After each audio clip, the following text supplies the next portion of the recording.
there are plenty of Tolkien media properties these days, but for us, the books are paramount.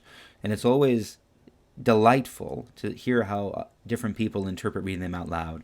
So for this segment, Cyril, I'd love you to pick a favorite passage and read it to us. So Sure, what have you picked, and what do you like about it before you jump into it?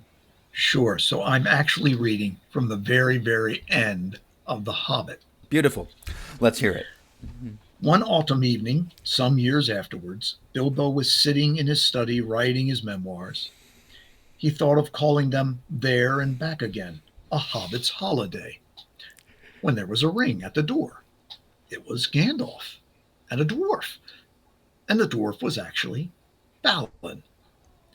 Come in, said Bilbo, and soon they were settled in chairs by the fire.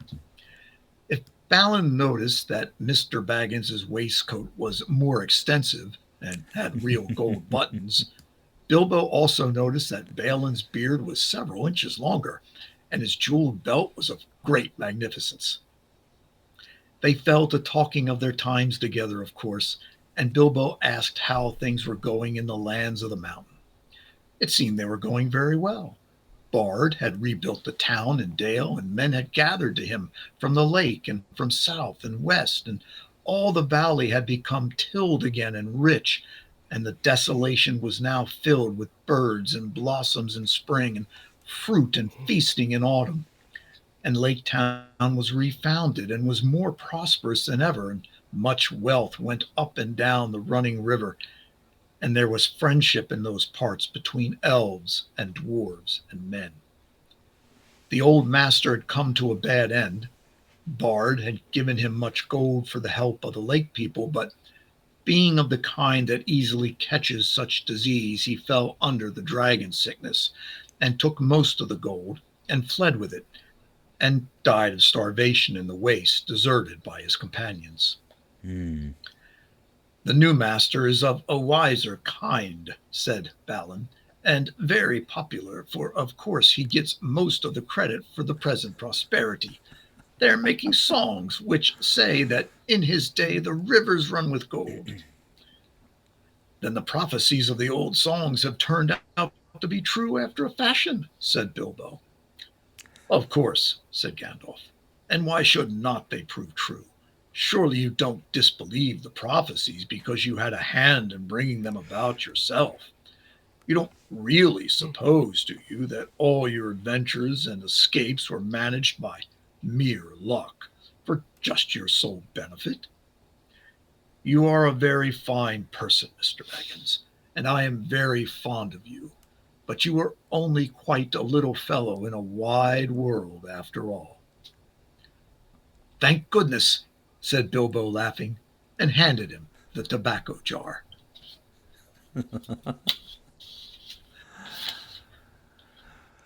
So So I it love that goes back passage. there. Yeah, go ahead. You first.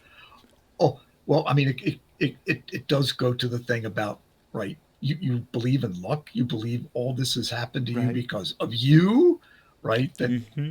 everything unfolded because something else was happening that Right. guided what events. I mean, that was one small thing of it, but also uh, I mean, and of course, the whole notion of prophecy, but Mm. the whole thing that things have now turned out well, that the desolation was being Mm. made beautiful, and Bard is now, Lord of Dale, and all of these things that, I mean, it is very much the happy ending, and Yes. um, and it leaves it on such a high note, almost a high Yeah. English note, right, in the sense of how it Yes. goes. Yes. So, And what's striking, though, for all that is that there's a lot of material still to work with when it comes to the sequel. Uh, and even as you said, it touches on that. You know, well, I guess what I should say is, Bilbo says, "Oh, so the prophecies actually came true," and Gandalf's criticism has always been a little obscure to me, and maybe still remains so. Because it's like, why do you disbelieve the prophecies coming true just because you had a hand in them? Because I'm not certain how that connects to disbelieving the. I'm not sure I follow the logical thread there. But usually when I can't follow the logical thread, it's because there's something really profound there that I haven't noticed. And I wonder if there's something in there of our, at least modern humanity. We tend to disbelieve that we're actually taking part in anything important or anything, because it's happening to us, and that kind of thing doesn't happen to us, or we're.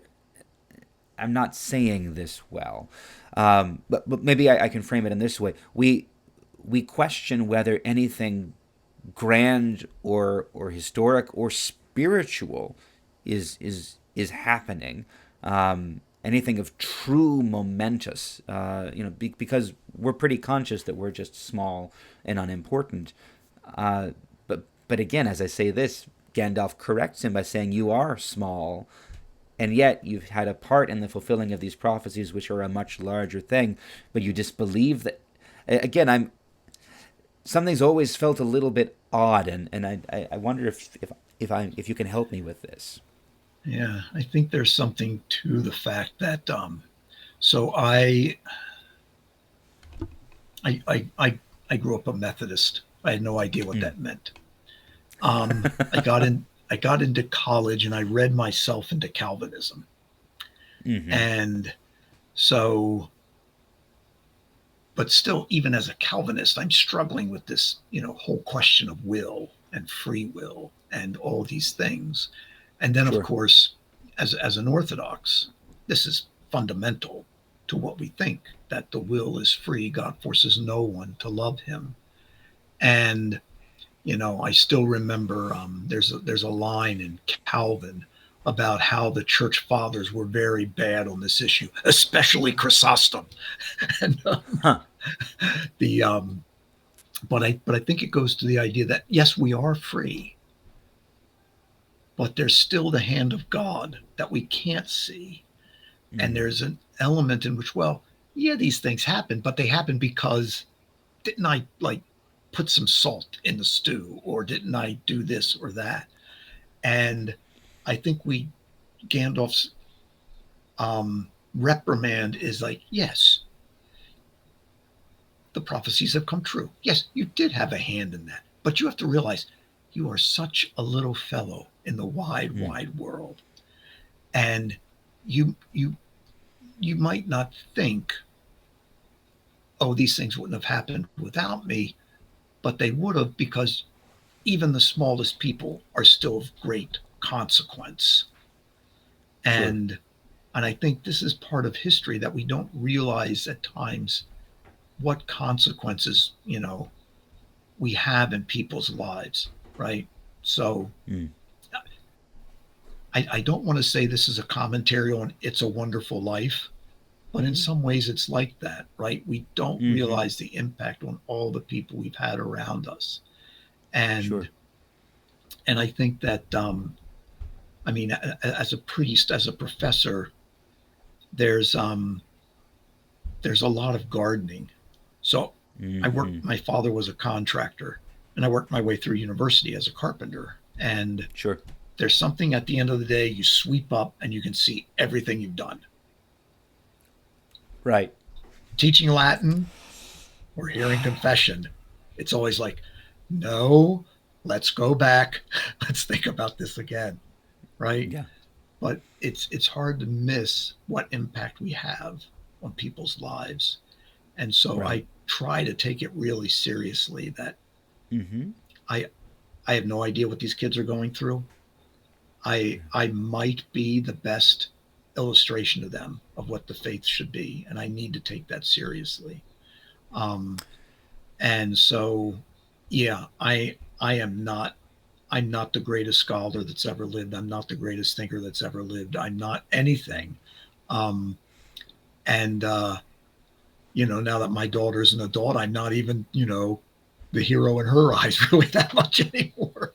But Right. take these things serious. And I think that that's part of it, is that Mm-hmm. we undersell ourselves, but at the same time, we can also misplace our place at times. So yes. Right. So there's a sense, basically, he's saying it's a balance, I guess, is the point. Bilbo could say, "Oh, prophecies actually came true. Wow, that never happens, and that needs to be corrected." But he could also say, "Yeah, prophecies took place, and I was the one that did it," and that's also a mistake. But there's the balance where, yeah, larger things are happening than you, but you had a role to play in that, and don't discount that, because that intersection of the grand sweep of the whole history of creation, Mm, and the encounter of the creation with its creator, that is a bigger thing than any one of us, and yet the only place where we can experience that is in our own selves, and you have to hold both things in tension. yes. Something along those lines. Yeah. Yeah, I would say that, because we always run the kind of the dual temptation. I'm insignificant. Nobody cares about me. I'm unimportant. To, hey, you better listen to me. I have a PhD. I've written books. What are you doing? Right. Right. And I think it's always that temptation, of virtue, of striking the balance between, the opposing vices, as it were. So Right. I'm not sure if Tolkien. I mean, I know Tolkien wrote about this, because he wrote Mm. about it in Leaf by Niggle. I mean, this is obvious. One of the chief things he's thinking about there. Yeah. Is that what he's getting at here? I actually, more now that I think more about it, it's like, this is a kind of a conundrum. What's going on here? Mm-hmm. As with But many it's still things, there's much to think.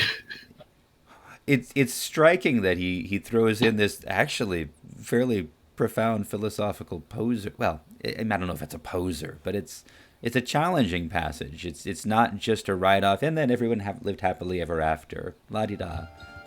Yeah. At any rate, thank you, Cyril. Oh, That's beautiful.